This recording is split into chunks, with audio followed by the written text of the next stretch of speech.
A população de um estado absolutista era considerada súdita do rei. Essa palavra remete à submissão da vontade do outro.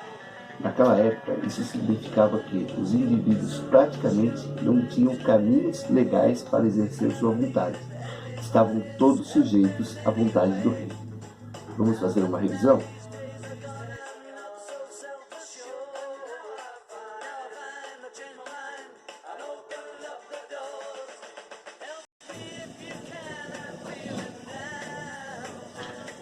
Bom, boa tarde, pessoal.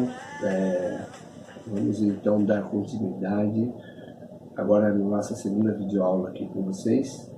Gostaria de chamar a atenção de vocês dizendo que vou fazer agora uma revisão, né? A semana que vem, provavelmente, acredito eu, vocês terão uma prova online aí. Então, vou fazer uma revisão, um roteiro de estudo, para que vocês possam estar alinhados aí para a prova, tá? Bom, então, aqui na página 114 e 115 da apostila de vocês, do 8º ano de História, nós vamos ter aí, na primeira página, uma cronologia, né, um período aí, desde a pré-história até a idade contemporânea, que seria o que nós vivemos hoje, né? Então, mas o período que nos interessa é o fim da Idade Média e o início da Idade Moderna. Bom, que é o que nós estamos vendo aqui. Bom, na verdade, o final da Idade Média é o que nós chamamos de Baixa Idade Média. É importante que vocês saibam, né, disso. Lembrando que essa Idade Média ela entra em declínio principalmente por conta dos feudos, que vão entrar em declínio também.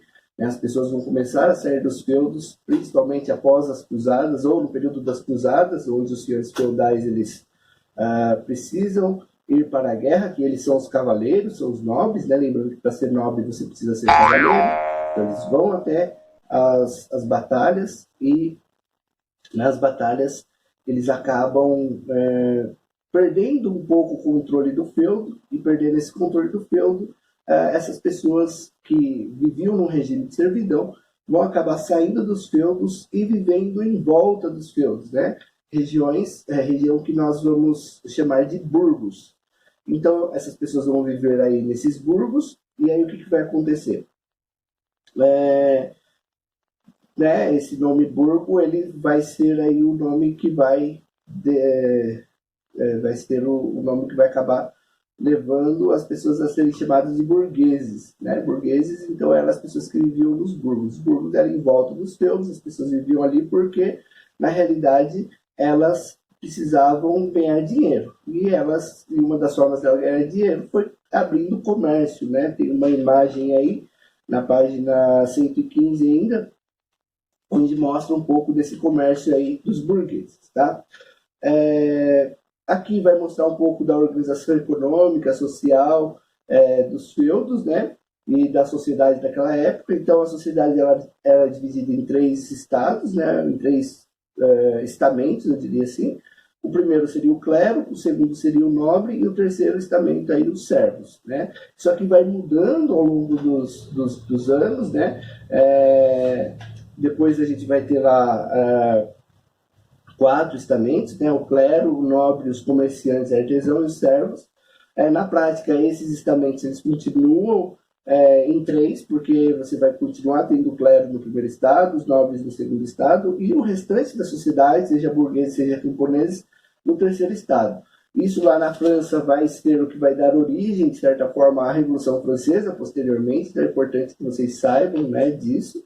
E aqui ele vai mostrar essa estrutura econômica, a vida nos grupos sociais, né? Então, como que cada grupo se comportava aí dentro da sociedade. A gente sabe o social desse aqui, como esses grupos se comportavam, né? Então, por exemplo, o clero ele era formado pelas pessoas que estavam ligadas à igreja, os nobres, as pessoas ligadas à família real.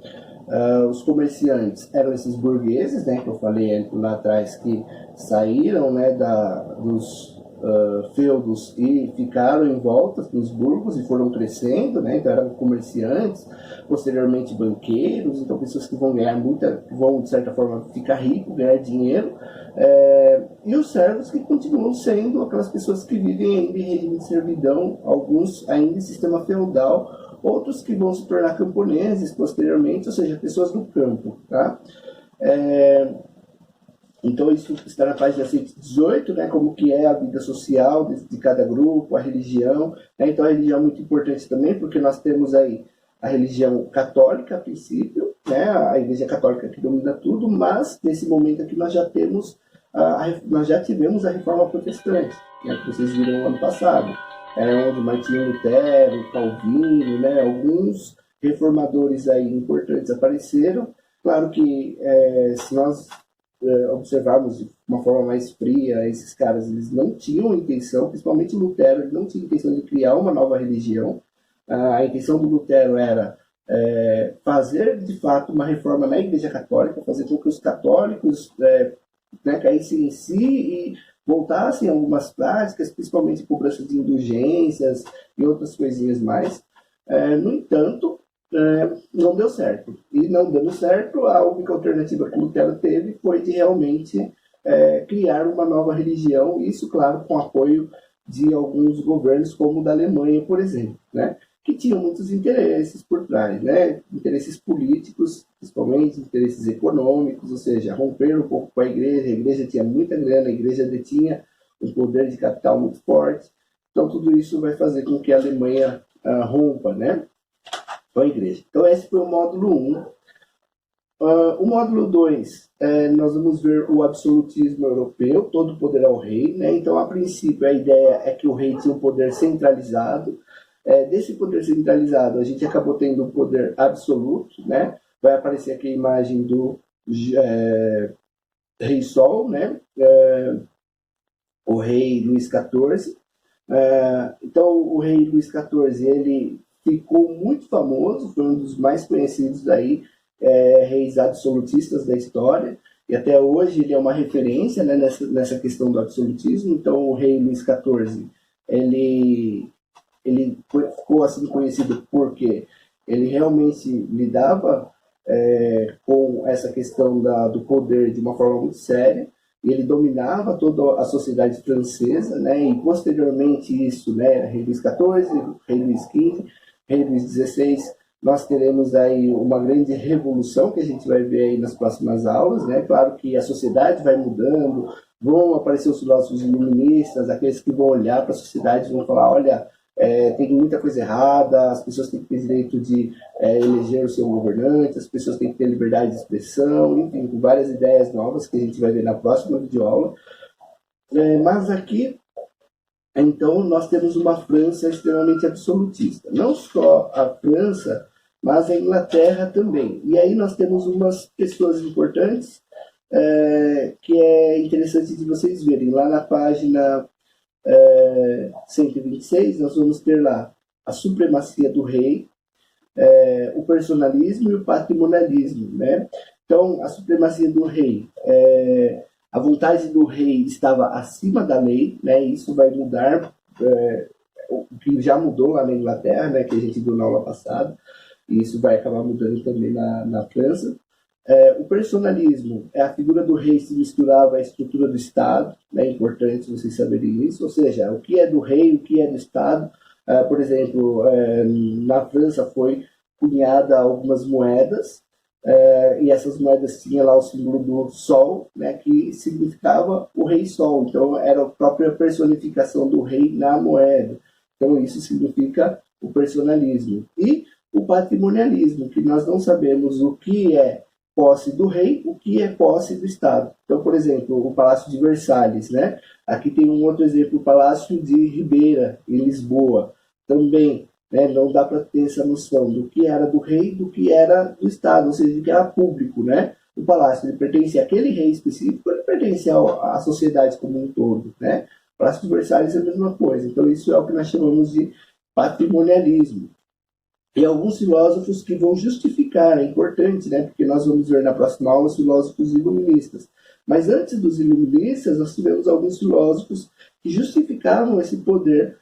Um desses filósofos é um francês chamado Jacques Bossuet, que ele falava sobre o poder do rei de origem divina, Então, para Bossuet, o rei ele tinha um poder divino, ele tinha que ser tratado assim, né? As pessoas tinham que ter um olhar para o rei como um ser divino, um ser santo, né? Então, a vontade do rei era a vontade do próprio Deus, e criticar o rei significava criticar a Deus, o que para aquela sociedade, apesar de já ter saído um pouquinho ali da Idade Média, mas ainda era algo extremamente forte, essa questão da religiosidade.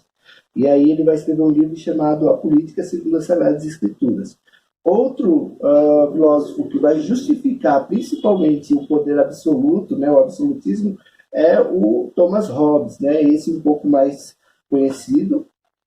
E ele vai defender o quê? Que a autoridade única e inquestionável seria capaz de manter a paz social e impedir que as pessoas destruíssem umas às outras. Ou seja, o Thomas Hobbes ele vai dizer o seguinte, gente, em termos de filosofia, as ideias do Hobbes a sociedade, o ser humano, ele é um ser mau. Né? Em outras palavras, ele vai dizer que o homem é o lobo do homem. Ou seja, esse homem sendo mau, é necessário que exista um Estado forte que reprima esse homem, que faça com que ele se torne uma pessoa boa.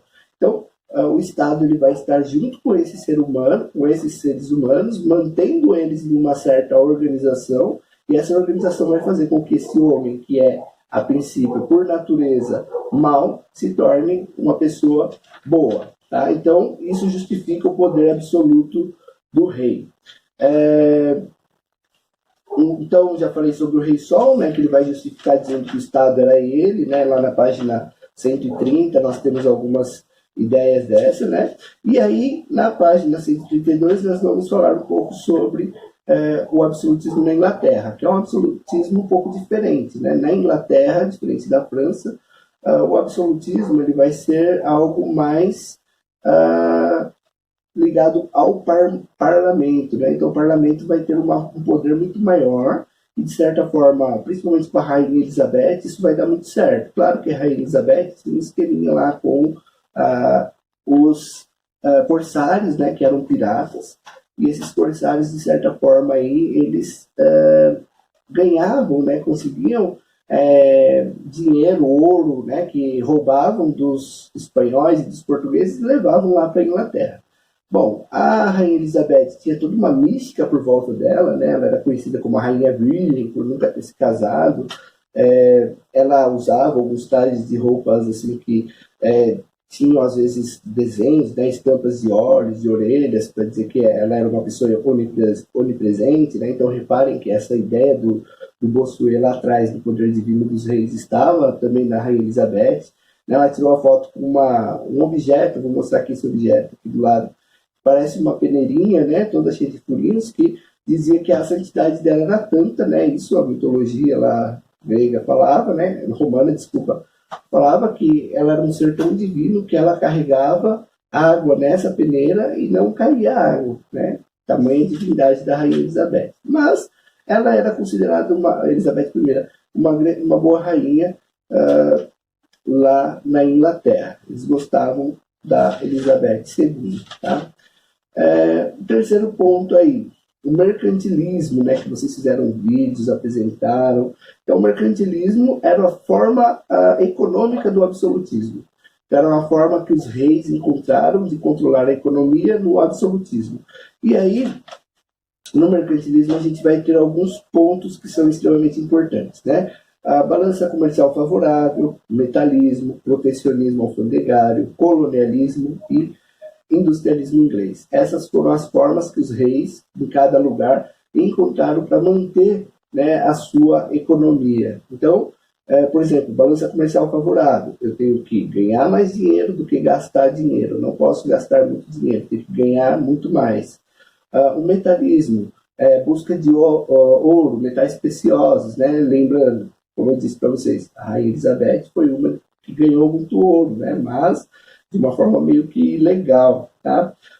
Protecionismo, ou seja, não permitir que as pessoas comprem de outros países, deixar as taxas alfandegárias mais altas, né? Os impostos mais altos. Então, se a pessoa saísse do meu país para ir comprar coisas fora, na hora que ela chegasse aqui na França, né, no meu país aqui, França, ela teria que pagar uma taxa altíssima. Então, se o produto lá for mais barato, na realidade ela vai acabar perdendo, porque chegando aqui ela vai ter que pagar do mesmo jeito. O colonialismo, né, a gente sabe que os europeus, principalmente os portugueses e os espanhóis, foram os que mais praticaram isso, esse tipo de mercantilismo, onde eles saíram lá da Europa, vieram aqui para a América e extraíram uma série de coisas daqui. A princípio, aqui no Brasil, cana-de-açúcar, né? Eles fizeram aí, e aí mandaram escravos para cá para produzir e tudo mais. Depois, posteriormente, descobriram que aqui tinha ouro, e aí foi onde houve aí uma atuação maior por parte dos europeus com relação ao Brasil. E o industrialismo inglês, eu acho que a Inglaterra, nesse ponto, foi a que saiu mais à frente, porque com o industrialismo ela conseguiu ganhar muito dinheiro e de uma forma meio que sustentável, ou seja, ela ganhava dinheiro com a própria sociedade, né? Não era só uma pessoa, o rei, o burguês, um fulano específico que ganhou dinheiro. Não, com o industrialismo toda a Inglaterra vai se sobressair aí no comércio, na produção, no trabalho, e isso vai fazer com que a Inglaterra se torne uma grande potência na época. Tá? E o quarto ponto aí, que é até onde vai cair na prova, mudanças do antigo regime. Né? Então, até uma aluna entrou em contato comigo, né, essa semana, hoje mais especificamente, com umas dúvidas com relação ao antigo regime. Então, na Inglaterra, o antigo regime ele foi substituído, né, por um novo regime, ou seja, por quê? Porque após a morte da Rainha Elizabeth, quem veio após ela, Jaime I, Carlos I, foram reis que não conseguiram manter principalmente a questão da economia. Né? A economia é extremamente importante para o país. Se a economia vai mal, o país está mal. Essa que é a realidade. Então, assim, existe a questão do carisma, existe uma série de outras questões, mas o que pega é a questão econômica, principalmente no mundo moderno. Bom, e aí nós vamos ter o quê? Então, a partir da página 150, toda essa mudança que ocorre lá na Inglaterra do antigo regime para o novo regime, ou seja, do absolutismo para a monarquia constitucional, justamente porque os Stuarts, que é quem assume o poder, vai querer assumir esse poder de forma absolutista, parecido com o rei da França. O parlamento não vai permitir isso, porque na Inglaterra o parlamento tem um poder muito forte, poder muito grande, e o parlamento vai sempre barrar esses reis. Carlos I vai ser decapitado, né, e isso vai servir de exemplo aí para os demais. A Inglaterra vai se tornar uma república, né, por incrível que pareça, há um momento da Inglaterra que ela se torna uma república, mas vai voltar a ser uma monarquia posteriormente, e por fim quem vai assumir o poder, né, vai ser um cara chamado Guilherme de Orange. Então o Guilherme de Orange, ele vai ser um rei que vai assumir o poder lá na Inglaterra, e ele vai conseguir, de certa forma, agradar o parlamento. Por quê? Porque, de certa forma, o Guilherme de Orange ele vai concordar com tudo que o parlamento quis. Né? Ele vai na mesmo viés aí que o parlamento, e isso vai fazer com que ele se mantenha. Claro que ele tem algumas questões interessantes aí do governo dele, mas a principal é se manter abaixo da lei, ou seja, o rei está abaixo das leis lá na Inglaterra. Tudo bem? Então, esse é o roteiro aí geral de estudo que vocês têm aí, um panorama geral, 15 minutos não, mais ou menos 20 minutos aí. Não deu para fazer em menos tempo, mas é isso que vocês vão ter que estudar. Eu vou passar esse roteirinho aí escrito para vocês lá no plural, tá? E aí vocês podem estudar para a prova, para a avaliação a semana que vem. E essa semana ainda já vou mandar uma videoaula sobre o iluminismo, né, que é a próxima aula que nós vamos ter aqui.